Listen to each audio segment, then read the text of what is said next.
Assalamu alaikum wa rahmatullahi wa barakatuh. Today we are going to start exercise 4C question number 1. Question number 1 में हम आज करेंगे factorisation. Factorisation सबसे पहले हम सीखेंगे कॉमन कैसे निकालते हैं। जैसे फॉर एग्जांपल मेरे पास है 2x प्लस 2 है। इन दोनों में देखें कॉमन आपके पास क्या है। लाइक ये आपके पास 2 एंड 2, इन दोनों टर्म्स में मेरे पास सिंपल कॉमन नंबर है 2 इंटू एक्स प्लस 1। इसी तरह अगर हम देखें a प्लस बी इंटू, यहाँ पे भी आप लोग लिख लो a b प्लस ए सी। इन दोनों में सिमिलर टर्म है मेरे पास a, तो मेरे पास कॉमन नंबर क्या हुआ पे a। सिंपल आपने जो भी कॉमन नंबर होगा आपने उसे ब्रैकेट के बाहर लिख लेना है और ब्रैकेट के अंदर जो रिमेनिंग टर्म रह जाएंगे वो एज इट इज आ जाएंगे। लाइक आपके पास आ जाता है इसी तरह फॉर एग्जांपल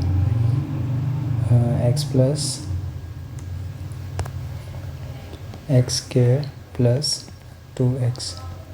तो यहाँ पे आप देखें कि x आपके पास 2 टाइम है, यहाँ पे x 1 टाइम है, यहाँ पे आपके पास x स्क्वायर जो है वो 2 टाइम है x, और यहाँ पे x 1 टाइम है। तो 1 टाइम अगर कॉमन आ जाए आपके पास तो सिंपल आपके पास आ जाएगा x इंटू एक्स प्लस 2, यानी कि 1 टाइम इसमें से कॉमन आ जाएगा और 1 टाइम ये वाला। ये दोनों x जो हैं सिंपल आपके पास कॉमन नंबर्स हैं, ये ब्रैकेट के बाहर लिख देंगे आप। रिमेनिंग जो नंबर्स रह जाएंगे आप ब्रैकेट में लिखेंगे। Same as it is question number 1 है एक्सरसाइज 4C का। अगर हम क्वेश्चन नंबर 1 में देखें फर्स्ट पार्ट को 8x प्लस 64, क्वेश्चन नंबर 1 का पार्ट ए है। इन दोनों में 8x प्लस 64 को अगर हम इस तरह से फैक्टराइज कर लें 8 multiply by 8 that is equal to 64। इसी तरह इन दोनों में से कॉमन देखें तो कॉमन नंबर है मेरे पास 8, तो 8 दोनों में से कॉमन आएगा यानी कि ब्रैकेट के बाहर, और रिमेनिंग जो नंबर्स हैं आपके पास x प्लस 8 वो ब्रैकेट में आ जाएंगे। इसी तरह इसका नेक्स्ट पार्ट देखें। नेक्स्ट पार्ट है -12p एंड -27 क्यों। अब ये दोनों टर्म्स में देखें कॉमन क्या है। सबसे पहले तो माइनस कॉमन है दोनों में से, माइनस कॉमन आ गया। इसके बाद आपके पास कॉमन है इन दोनों में से 12 भी 3 के टेबल पे मल्टीपल है इसका, 3 के टेबल में 12 आ रहा है, इसी तरह 3 के टेबल में 27 भी आ रहा है। इन दैट के आपके पास आएगा 3 4 सा 12 एंड 3 9 सा 27। तो -3 दोनों में सिमिलर टर्म है, और ये मेरे पास आएगा 4p एन प्लस 9q। यही सिंपल इसका आंसर है। इसी तरह अगर हम नेक्स्ट पार्ट में चलें तो नेक्स्ट पार्ट में है आपके पास क्वेश्चन नंबर 1 का सी पार्ट है। अगर आप इधर चेक करें तो आपके पास आ रहा है यहाँ पे सी वाले पार्ट में 16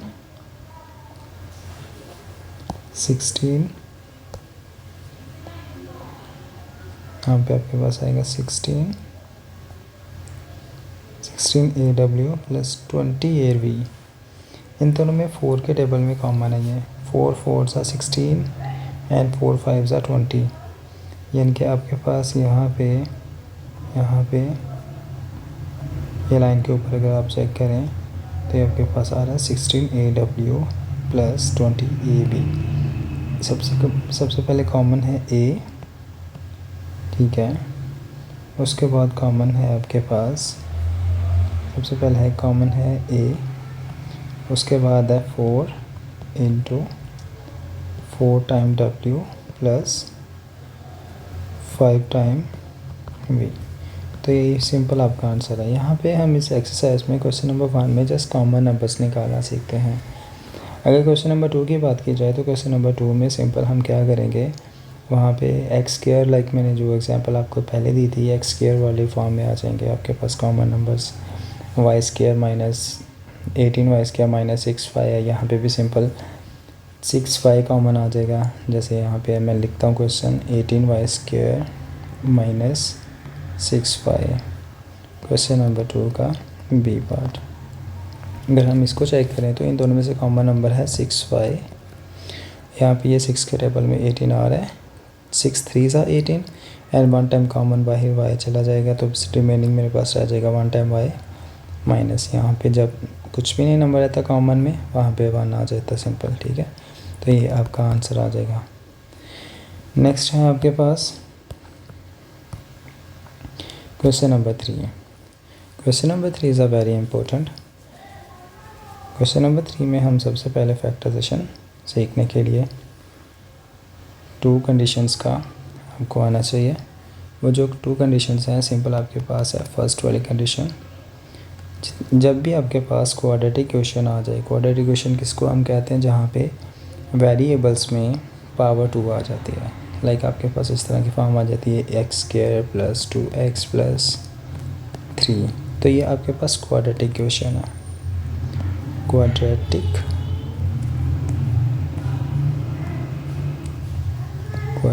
इक्वेशन। इसी तरह मैं आपसे पूछता हूँ ए स्क्वायर प्लस 5a प्लस 3, तो स्टूडेंट्स बताओ ये कौन सी इक्वेशन है। तो ये भी आपके पास क्वाड्रेटिक इक्वेशन ही है, ठीक है, ये भी आपके पास सिंपल क्वाड्रेटिक इक्वेशन है। इसी तरह मैं आपसे पूछता हूँ Y square plus 3y plus 9, तो ये भी क्वाड्रेटिक इक्वेशन है इन टर्म ऑफ वेरिएबल, ठीक है। ये इन टर्म सेकेंड वाली जो है in term of A, variable A, यहाँ पे x में है क्वाड्रेटिक इक्वेशन, ये y में क्वाड्रेटिक इक्वेशन है। यानी कि आपके पास वेरिएबल्स चेंज हो रहे हैं, बाकी एज इट इज़ आपके पास सेम ही सारा कुछ आ रहा है। यानी कि क्वाड्रेटिक इक्वेशन के हवाले से आपके पास सिमिलर वेरिएबल्स आ रहे हैं, सिमिलर पावर्स आ रही हैं। उसके बाद सिंपल लीनियर वेरिएबल्स आ रहे हैं। लीनियर हम कहते हैं जिसमें वेरिएबल की पावर 1 होती है। लाइक मेरे पास आ जाता है x plus 1 is equal to 0, तो ये आपके पास लीनियर इक्वेशन है।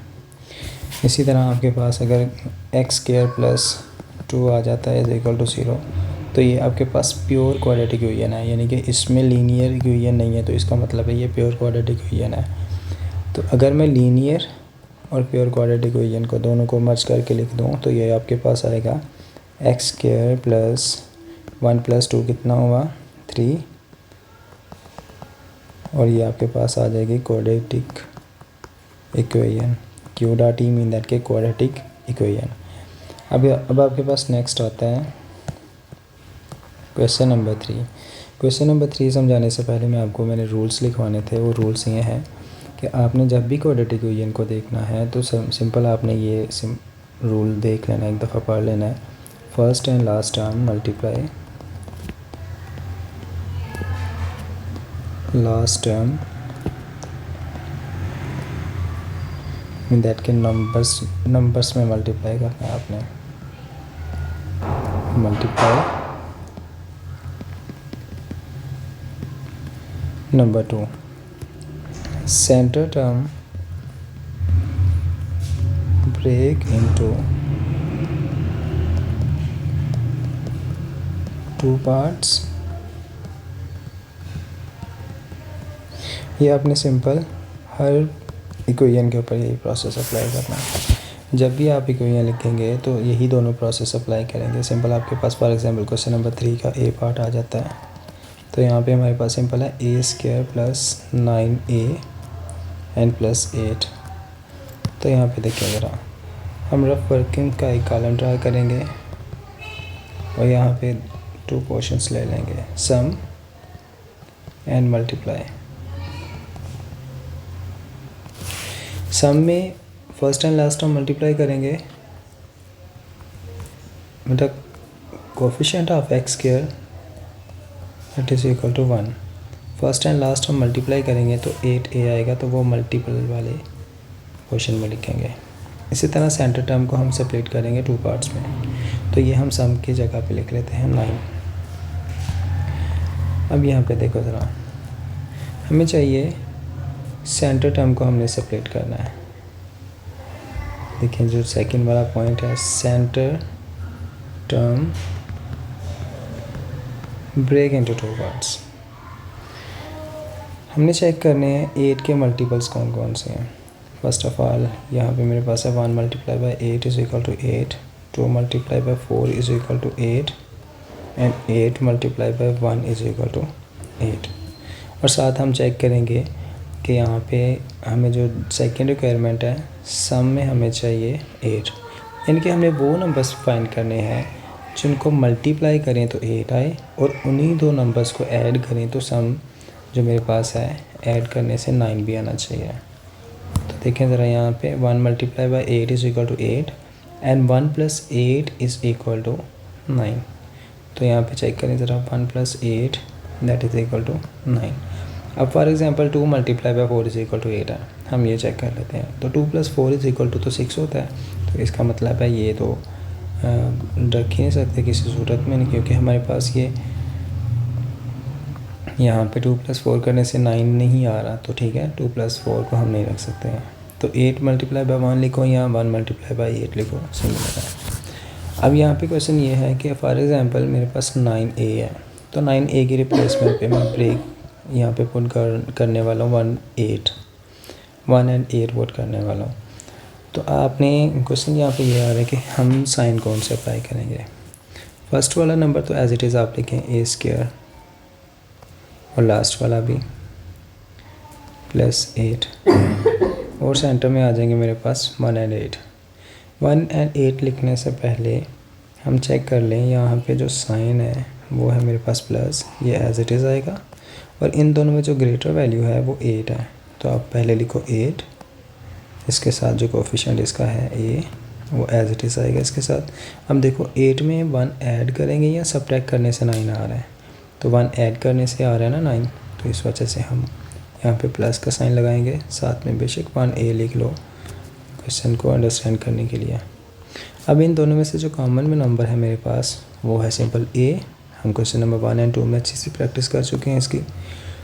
और उसके बाद मेरे पास है a + 8 प्लस, अब जब आपके पास फर्स्ट वाला फैक्टर आ जाता है तो इसका मतलब ये हुआ जो सेकंड पे फैक्टर आएगा वो एज इट इज़ यही फैक्टर मूव करना चाहिए।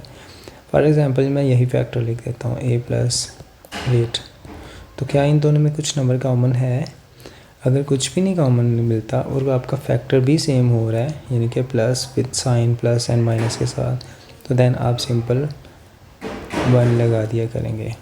ठीक है, नेक्स्ट स्टेप में देखें, अब आपके पास कॉमन नंबर है a + 8 दोनों में कॉमन नंबर है। इनके बाद आपके पास आ जाएगा a + 8। इन दोनों में से कॉमन नंबर जो है a + 8 कॉमन फैक्टर जो है वो मूव कर जाएगा बाहर की तरफ। रिमेनिंग नंबर्स आपके पास रह जाएंगे a एंड 1। अब मीन दैट कि मेरे पास a + 8 तो बाहर चला गया, ठीक है, और a + 8 जब यहाँ से गया तो इसका जब यहाँ से मूव करेगा बाहर की तरफ तो यहाँ पे सिंपल आपके पास a है। ठीक है, ये आप इधर लिख दोगे। जब ये यहाँ से मूव करेगा बाहर की तरफ तो यहाँ पे आपके पास सिंपल है 1, तो ये +1 आपके पास एज इट इज़ आ जाएगा। यही जो नंबर्स हैं इनको हम कहते हैं फैक्टराइजेशन, इनके ये हमारे पास फैक्टर्स आ गए हैं, तो ये इस प्रोसेस को हम कहते हैं फैक्टराइजेशन। ठीक है, इसी तरह क्वेश्चन नंबर 3 का जो सेकंड पार्ट है वो एज इट इज़ है, इसी तरह आप लोग ये करेंगे। और जो क्वेश्चन नंबर 3 का सी वाला पार्ट है उसका मैं आपको हिंट दे देता हूँ। क्वेश्चन नंबर 3 का सी पार्ट कैसे करना है आपने। Question number 3 C part c² - 9c + 20। Again वही task, rough working, sum multiply. तो सम में हमारे पास है -9 और मल्टीप्लाई में है 20। Again we need to factors. 4 × 5 हम चेक करें तो ये 20 होता है, एंड 4 + 5 = 9, यानी कि हमारे पास सी स्क्वायर माइनस ग्रेटर वैल्यू के साथ माइनस का साइन एंड सेकेंड वैल्यू पे डिपेंड करता है कि 9 कैसे आएगा। +4 करता हूँ तो ये -5 + 4 दैट इज़ इक्वल टू -1। अगर -4 करता हूँ तो -4 और -5 दैट इज़ इक्वल टू -9। तो यहाँ पे यही सिंपल आपके पास फैक्टर्स आएंगे। इन दोनों में कॉमन c है, c -5, और यहाँ पे कॉमन है -4, c -5। नेक्स्ट स्टेप है यहाँ पे सिंपल वही बात, c -5 दोनों में कॉमन है, और यहाँ पे c -5 के साथ c रह जाएगा रिमेनिंग, और यहाँ पे 4। अगेन फैक्टर्स आ गए हमारे पास, यही आंसर है इसका। और नेक्स्ट पार्ट जो है आप लोग खुद करेंगे। अगर आपको इनमें से कोई भी पार्ट समझना हो तो आपने कमेंट्स में या टेक्स्ट कर देना है, इंशाल्लाह मैं इसको भी सॉल्व करके आपको दोबारा से वीडियो अपलोड कर दूँगा। सब्सक्राइब कर लीजिएगा चैनल को और शेयर कर लीजिएगा, लाइक भी ज़रूर कीजिएगा। दुआ में याद रखिएगा। अल्लाह हाफिज़।